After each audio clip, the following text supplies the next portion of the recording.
देश की मजबूरी है, बीजेपी को हराना जरूरी है। फिर इसका मोटो चेंज हो गया कि मुझे किसी से भी हाथ मिलाना हो, मुझे मोदी को रोकना है। मतलब इसका फिर व्यक्तिगत दुश्मनी पे आ गया, व्यक्तिगत द्वेष हो गया मोदी से। कम पढ़े लिखे प्रधानमंत्री होंगे, कोई आके कहेगा प्रधानमंत्री जी सबसे थाली बजवाओ, जो तरंगे निकलेंगी उससे कोरोना भाग जाएगा। भाई मोदी से द्वेष है तो जनता को क्यों तू गुमराह कर रहा है? अब एक बताओ, आप ये बिजली के बिल फ्री कर देंगे? दोस्तों, जब मैंने दिल्ली में बिजली का बिल 0 करा, मोदी जी बड़े नाराज हो गए। बोले केजरीवाल फ्री की रेवड़ी बांट रहा है। पानी के बिल फ्री कर देंगे? क्यों कर देंगे भाई? रेवड़ी कल्चर क्यों कर देंगे? हाँ मोदी जी, मैं फ्री की रेवड़ी बांट रहा हूँ। आपको क्या तकलीफ है अगर मैं फ्री की रेवड़ी बांट रहा हूँ तो? आप व्यवस्था बनाइए। अच्छा। उनके एक शब्द थे कि भाई एमसीडी में अगर मैं आ गया तो पूरी दिल्ली को मैं नीट एंड क्लीन कर दूंगा। ये मैं सहमत हूँ आपसे। मैंने पिछले चुनाव में 3 वादे किए थे। मैंने कहा था मैं यमुना साफ कर दूंगा, मैंने कहा था हर घर में टूटी से साफ पानी आएगा, और तीसरा मैंने कहा था कि दिल्ली की सड़कों को हम बिल्कुल यूरोपियन अंदाज में शानदार सड़कें बना देंगे। मैं ये तीनों काम नहीं कर पाया। परिवर्तन की मांग हो रही है। परिवर्तन की 101% मांग हो रही है। राम राम भैया। राम राम जी। आप यही मंगलापुरी के निवासी हैं? मैं मंगलापुरी का ही निवासी मान लो। वैसे हूँ मैं द्वारका विधानसभा से ही। अच्छा। पर मंगलापुरी में अक्सर हर घर में मेरी बैठ उठ है। अच्छा अच्छा। वो मेरे प्रोफेशन के वजह से और व्यक्तिगत सामाजिक संबंधों की चलिए, वजह से। मेरा मुद्दा वैसे राज्य के चुनाव को लेकर के है कि इस बार किसकी सरकार आने की उम्मीद दिखती है आपको?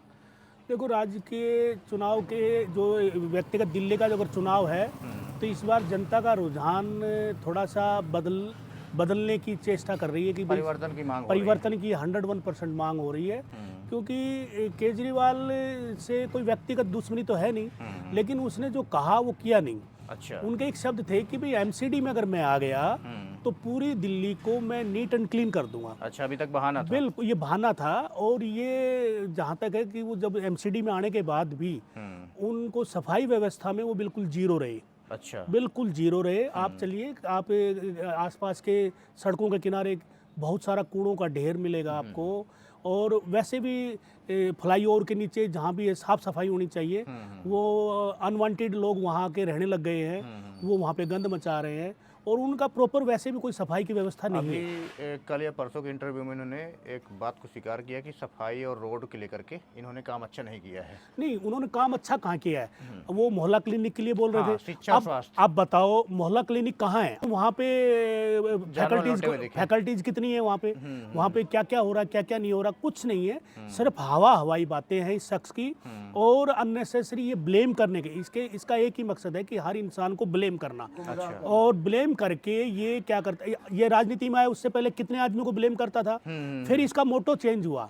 इसने कहा भी इन्होंने किसी लिस्ट बनाई थी। हाँ, लिस्ट भ्रष्टाचारों की। वो लिस्ट भी बनाई थी, वो अनाउंस भी की थी जनता के सामने। फिर इसका मोटो चेंज हो गया कि मुझे किसी से भी हाथ मिलाना हो, मुझे मोदी को रोकना है। मतलब इसका फिर व्यक्तिगत दुश्मनी पे आ गया, व्यक्तिगत द्वेष हो गया मोदी से। भाई मोदी से द्वेष है तो जनता को क्यों तू गुमराह कर रहा है? आप जनता को गुमराह मत करिए ना। तो मतलब काम कम है, ड्रामा ज्यादा है? नहीं, काम तो है नहीं, ड्रामा ही है। ओनली ड्रामा ही है। अच्छा। अब एक बताओ, आप ये बिजली के बिल फ्री कर देंगे, पानी के बिल फ्री कर देंगे? क्यों कर देंगे भाई? रेवड़ी कल्चर क्यों कर देंगे? आप व्यवस्था बनाइए। आप बिल सस्ते दाम पे बेचे ना बिजली, सस्ते दाम पे पानी भेजिए। पैसा उनसे शुल्क लोगे तभी तो आप व्यवस्था कर तो पाओगे। हालांकि 10-12 साल से उनकी सरकार है, तो अभी तक तो इसी योजना से जीतते आ रहे हैं। अब देखो, वो करें कि हमने इलेक्ट्रिक बसें चला दी। अब इलेक्ट्रिक बसें कहाँ चला दी? एक बस का फोटो लेके और कैमरा वाले बुला के, मीडिया वाला बुला के, और उसका पिक्चराइजेशन कर देते हैं कि देखो हमने इलेक्ट्रिक बस चला दी। कितनी इलेक्ट्रिक बस चल रही हैं और कैसे चला दी? आप इनकी डीटीसी के जो डिपो हैं उनमें जाके देखिए क्या हालत है इनकी। और कितने मार्शल इन्होंने बेरोजगार कर दिए, मतलब कितने डीटीसी वाले बेरोजगार कर दिए, कितने गेस्ट टीचर बेरोजगार कर दिए। वो रोजगार देंगे जी, हम काम कहाँ से दोगे? तुम काम, तुम्हारे व्यक्तिगत भ्रष्टाचार खत्म नहीं हो रहे।